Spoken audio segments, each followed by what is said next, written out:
Need more Guardians talking your life. Don't forget to watch the Ultimate Guardian show every single Monday with Adam the Bull and Zach Meisel. This week they were talking about Tyvus's favorite player, Stephen Kwan, on his road to hit 400. They'll have a new episode this coming Monday. Be sure to check it out, like, and subscribe to the channel, and we appreciate all the support you guys give us on all of our Ultimate shows. Awesome. All right, let's talk a little Cavs, guys. The Cleveland Cavaliers, as of 11:41 Thursday morning on June 20th, still do not have a new head coach. They fired J.B. Bickerstaff close to a month ago now and have yet to make a hire to replace J.B., even though it could appear that another J.B. is the front runner and James Borrego to take over Bickerstaff's position. However, we got news yesterday that the Detroit Pistons have fired Monty Williams with 5 years and $65 million plus left on his contract. There are some serious ties between Detroit's president of basketball operations and James Borrego. They worked together not only in New Orleans, but previously in San Antonio as well.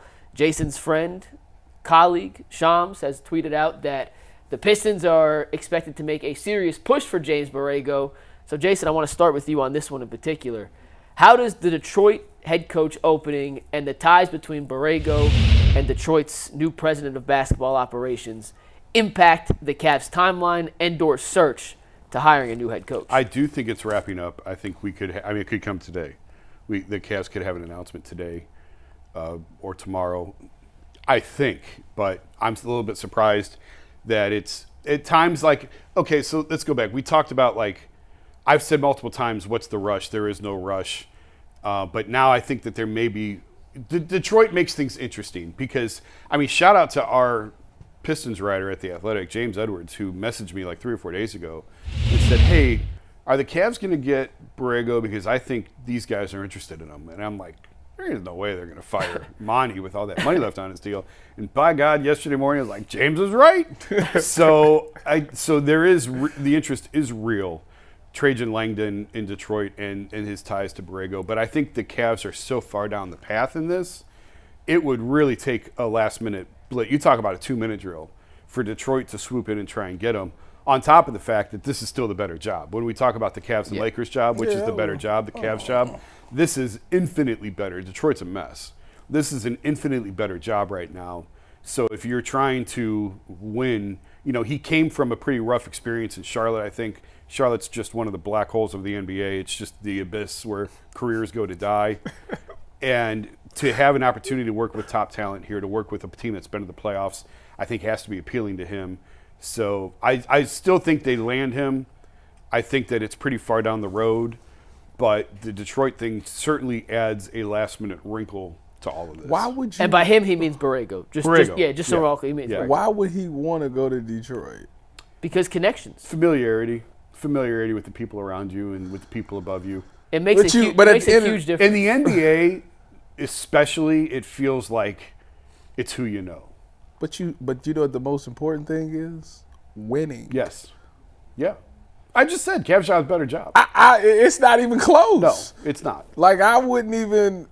I think you make a good point. He just did that with Charlotte. And why would I want to go relive that again in Detroit? Yeah, I know all of y'all, and that gives me comfort. But at the end of the day, if I'm not winning games, they're going to be frustrated and call for my job again. I 100 million gajillion% agree the Cavs job is significantly better than the Detroit job on paper. I am not going to tell you whatsoever that it's even close because you're taking over a playoff second-round caliber, hopefully championship caliber team versus a team that's coming off a 15-win season.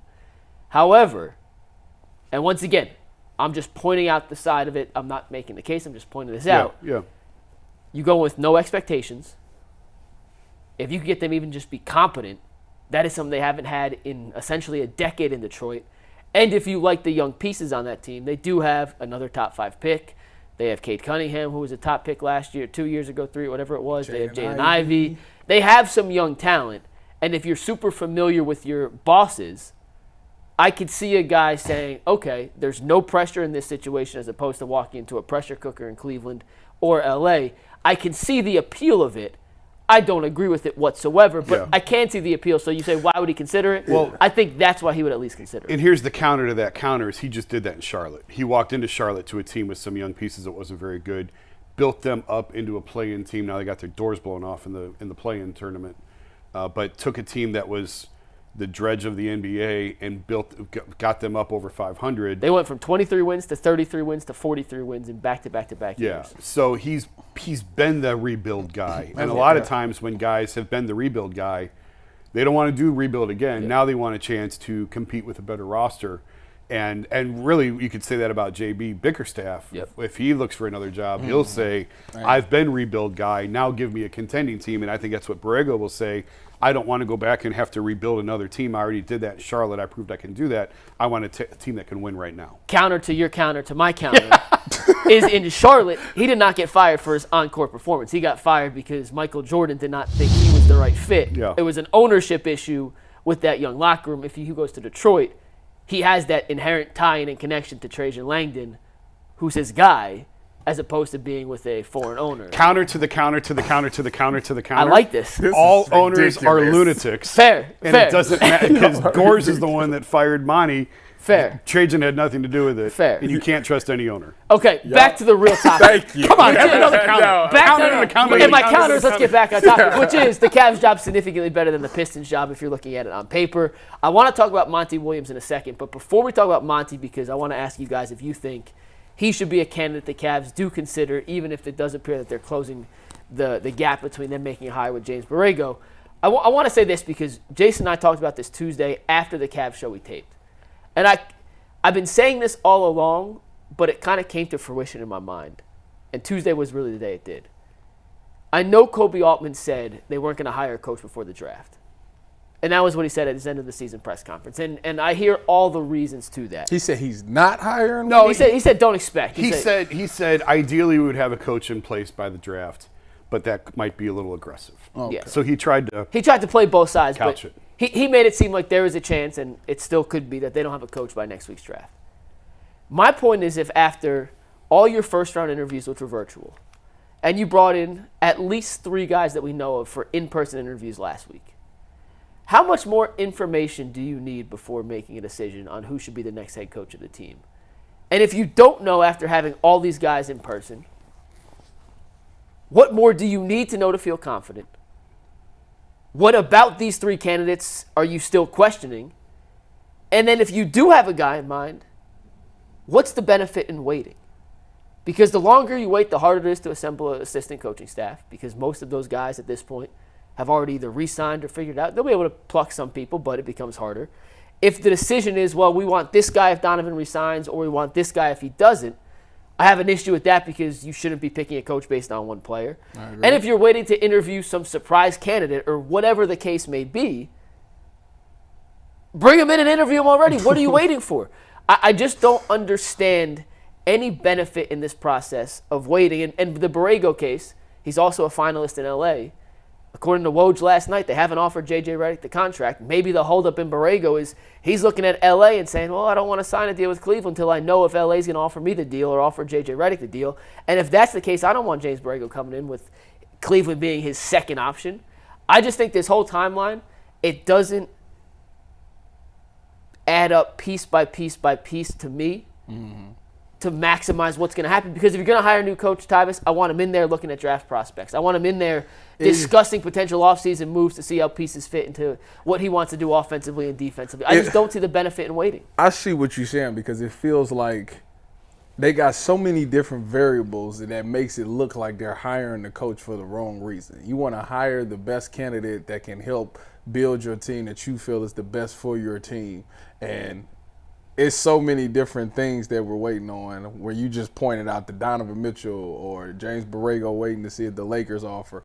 All of these different variables make sense, because at the end of the day, if that matters to them, then that's not the guy that you want anyways. So I don't know why they wait. I don't. I mean, my thought was always, if I'm going to take over a team, I need to get there because I need to have input on who I want for the draft to help me build my team or run my offense or my defense or whatever the case may be. I need to be able to be in that room to help make those decisions when I paint out what I want to do. So, yeah, I don't know why the Cavs are taking their time with this. I think it was Terry Pluto suggested possibly they wanted to talk to Alex Jensen, which makes sense. Jensen's on Dallas' staff. Obviously, their season just ended. And if it's a professional courtesy that you want to reach out to him, he's been a candidate here in the past. There's ties between Donovan and Jensen from their days in Utah. There's deep ties between Jensen and Cleveland. He was the first ever G League coach when they Charge, right? Yeah, when they were playing in Canton, when they first acquired this G League team, and they sort of made it their own affiliate. They had a big to-do about it, and Alex was the first guy that was their first coach. So I could understand that, maybe delaying things. Can I call bullshit on that? Go ahead. Charles Lee, who's the lead assistant in Boston, is the new head coach of the Charlotte Hornets, and he was hired like a month and a half ago. You could have interviewed Alex Jensen at any point during the process. Yeah, you could have. But if you're waiting to talk to him until after their season ends, well, that just ended. You could do it now. But it is getting to the point where, like, you know, the candidates are just waiting to hear back. Like, the guys that they've talked to are now just waiting to hear what's the decision. So I think all of the legwork has been done. The process feels like it's about over. I can't give you a great answer as to why it hasn't happened yet. I mean, it literally could be any minute. It could be any minute. It literally could be at any moment. But I do think we're getting close to the end of this, barring some last-minute wrinkle. Monty Williams. Well, could Monty Williams be the last-minute wrinkle? And Tyvis, he's now an available coach. He has a more proven resume than any of the other guys they've interviewed. The 2022 Coach of the Year.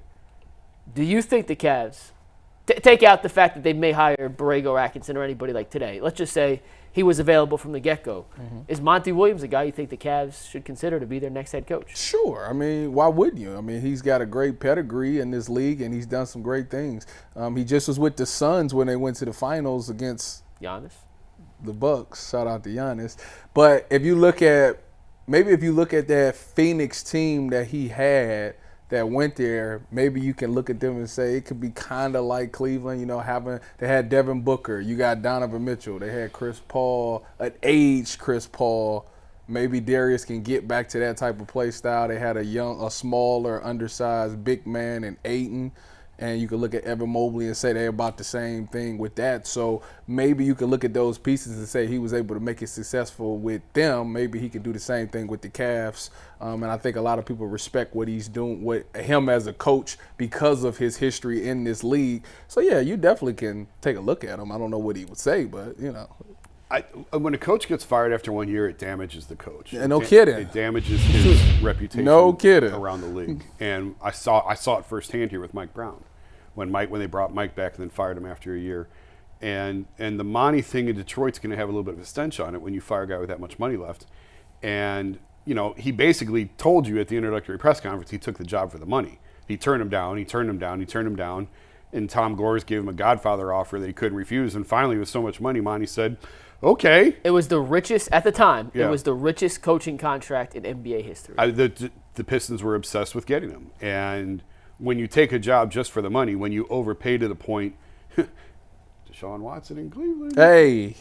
Why you gotta, The jury's still out on that. Jason. The jury is still out on that. I'm just making a parallel. No, that's the wrong one. A guy told you no, and you just threw enough money at him that make him change his mind. Well, and that's what Detroit did with Monty Williams, and it ended in catastrophe after 1 year. I think the Cavs are too far down the road. I don't know. I mean, yes, you could reach out to him if you wanted to. I think that they're happy with the guys that they have. I would be shocked if Monty Williams wound up as coach of the Cavs in a week or two. I would be shocked. I'd be shocked if he coaches anywhere this year because he's getting $65 million over the next 5 years to coach. Right. However, even if that wasn't the case, I'm not really in on Monty Williams as a head coach. Yeah. He's had success at certain points of his career, but when a new president of basketball operations and owner says, we're going to pay you $65 million not to coach my team. That's ridiculous. And before that, the Suns said, we're going to pay you $20 million not to coach our team. In the last 2 years, Monty Williams has been paid. Now, I understand it contradicts itself and it doesn't equal all the money. He's paid $85 million over the last 2 years in buyouts. Well, yeah, it's more like was the coach? It's more No, like but you don't. But I'm saying, like, it's a massive number. Who was the coach before Monty? In Detroit? In Detroit. It was Casey, wasn't it? Yeah, Dwayne Casey. Dwayne Casey. My point with Monty Williams, though, he runs an offense that, in my opinion, does not equate to what works in modern-day basketball. He still runs an antiquated offense, a lot of pick and roll, If you want a different offensive philosophy than what we've had here the last few years, he runs a ton of pick and roll. there's been a history, and it didn't happen so much in Phoenix, but it happened last year in Detroit. It happened back when he was coaching in New Orleans, of teams and players not quitting on him late in the season, but it's been pretty well documented by the end of the season. A lot of what we saw here in Cleveland this year with J.B. Bickerstaff and the unrest in the locker room and guys questioning the coaching staff, it happened at 2 of his 3 previous coaching stops, and it may have happened in Phoenix. I just couldn't find it in my search this morning. So I'm actually out on Monty Williams, even though his resume is more impressive than Borrego, Atkinson, Norrie, and whoever else they bring in. Can I swing this back to Borrego for a second? Please. Because when you talk about antiquated offense, it made me think. I went back. I'm going to give you a plug here. When I went back and watched your breakdown of Borrego, it was terrific. I just saw it for the first time a couple days ago. I haven't had time to watch it. Mike did about a 15-minute breakdown. You can see it on UCSS homepage if you haven't seen it yet, of why Borrego is a good fit with the Cavs and why everything that he likes to do fits with the personnel that the Cavs have here. It was really, really, it was really well done. You should go check it out. And that just sort of added to the belief of, Borrego was who I thought from the first list of names I saw, because of his offense before even watching Mike's breakdown, I thought it's probably a good way to go. These things swing wildly. Like, JB was very much a defensive guy, so now you have to swing the pendulum all the way to the other side to go to get the offensive guy. And Borrego's defenses in Charlotte were terrible. I mean, they gave up 144 points in a play-in game. But offensively, they set the franchise record in Charlotte for offensive rating his last year. For everything. Yeah, they shoot a lot of threes. They play really fast. Their offensive rating is elite. Like, everything that guys today, how they want to play. Your hope is that there is such a defensive foundation here and defensive principles with Jared Allen and Evan Mobley. I don't know if they're going to bring this thing back or not, but they keep telling teams that they are. So let's, for the moment, believe that, yes, they are going to run this thing back with the pieces that they have. You hope that there's enough of a defensive presence with those two guys intrinsically within themselves of being defensive players that even if the system that's being coached and implemented is not defensive-minded and defensive-focused, these guys can still do the job defensively. If you can add to the offense while not losing, you'll lose there a little bit defensively. You just will. You will. But if you can still cling to the principles that have been in place for the last 5 years with JB, 4 or 5 years, you could have a winning formula here. And if it is Borrego, and it's a big if, but if it is him, they'll play faster and defensively. Just when you play a faster pace, you're going to give up more points because there's more possessions on both sides. So don't look at the counting stats. I'll mention this again, and I appreciate the plug, Jason. If they hire Borrego, we'll break some more of that stuff down on the following show when they hire him. But in his final season in Charlotte, the year they won 43 games and lost in the play-in, they were second in the league in points per game, 4th in three-point makes per game, 6th in three-point percentage, number 1 in assists, number 9 in offensive rebounds per game. With a roster that lacked legit top-end talent like the Cavs would have, they still were 8th in offensive rating, 3rd in assist percentage, 2nd in assist-to-turnover ratio. They played with the 6th quickest pace. They had the 2nd most corner threes and the 3rd most shots at the rim. So you want to talk about a modern-day offense? Sheesh. Threes and get to the rim. Mid-range doesn't exist. Yeah. That's what James Borrego brings. So Evan Mobley has no choice but to be a shooter. He could help. Borrego could be a guy that helps his development on the offensive end. You would hope. He's coming from the Spurs, right? Spurs. Then he was the head coach in Charlotte. Then he was New Orleans' offensive coordinator last year. And he ran some different stuff in New Orleans than he did in Charlotte. But that's based off personnel, in my opinion, than what he traditionally wants to run. And it is, when you go back and look at Charlotte, they had a ton of injuries. They had a ton of injuries during his time there. And he was able to overcome a lot of those. And also, it goes back to the point we've made 100 times about the second time around, you should be better. You should be a better coach. And I'm sure he made mistakes in Charlotte that he realizes now, wish I could have a do-over on that one. Well, this is going to be like James Borrego suddenly has become the hottest candidate of the offseason. Yeah, and who saw that coming? What happened to Kenny? I think Borrego really established himself well. I think he really interviewed well. And it was always between Atkinson and Borrego. Those were the two names. Before JB was even fired, those were the two names that we had at The Athletic as the top candidates for this job, where it was always Atkinson and Borrego. Atkinson had a little bit of a lead, but, Borrego played well in the fourth quarter of the interview process. Because and again, nothing's official yet, but all the feeling seems to be, all the momentum seems to be building toward Borrego being the guy. I can see Kenny going to Detroit or Washington. I can see J.B. Bickerstaff going to Detroit. You think he want to do that? I don't know if he would or wouldn't. He's on a buyout. If I'm a coach who gets fired with guaranteed money left, I'm not working until my contract runs out. But talk about JB building. got money on his contract still? Yeah. Oh, yeah. Oh, he ain't doing nothing either. He got a big extension a couple years ago. Yeah. He's got a couple years I left. think his contract runs through 27. But the fear, like, there's like a fine line here because I think it's good for all coaches to sort of take a year off, recharge your batteries a little bit, spend some time with your kids and your family, and just sort of cleanse yourself from whatever happened before. It's different but at the same time, you don't want to be out for too long because then it's hard to get back in. And Mark Jackson's a name. There's a lot that comes with him. He's very polarizing for a number of reasons. He ain't getting back in. But he's also – no, he's probably not. But he's also been out for – once you're out for too long, because, again, owners are the ones that drive a lot of these decisions, and owners are just big fans with a lot of money. Has he been out for 10-plus years? he left in 13-14 or 14. Yeah. Yeah, because then they won Because Steve came in 14-15. Was that Steve's first year? Was 13-14 his first year? It's 10 years no matter how you look at it, so years. it's been 10 years. It's about 10 years. So we'll continue. Although Jeff Van Gundy just got back in as an assistant. He did. I saw that. With Ty Lue, right? Yeah. Yeah, that's a hell of a pair. I did have somebody, I was talking to somebody in the league a few weeks ago who said, Cavs should hire Jeff Van Gundy. And I laughed. He goes, no, I'm serious. He goes, he's brilliant. He is. He's brilliant. He also looks exactly like my uncle. Oh, really? To a T. Hire him. Well, we should play a game. It's actually a great game. Jeff for Van a McNuggets? Jeff Van Gundy or my uncle. And if you guys can guess which one's which in like randoms, I'll just cut them out. I'll have Ant photos cut out the rest of the picture. Get into some field classics. What are you doing? I did nothing. I wasn't doing That'll be a anything. game. So real quick, we'll put a wrap on the coaching search and move over to some Cavs free agents. If the Cavs do make a hire, whether it's tonight, tomorrow, over the weekend, we will go live as soon as we possibly can on the Ultimate Cavs channel or here on UCSS and give you a full breakdown of who the Cavs' new head coach is, what he brings to the table, and what you need to know about him moving forward. So make sure you guys stay tuned to UCSS on our YouTube channel for that. As soon as the news breaks, we'll go live as quickly as we can. And let's move on.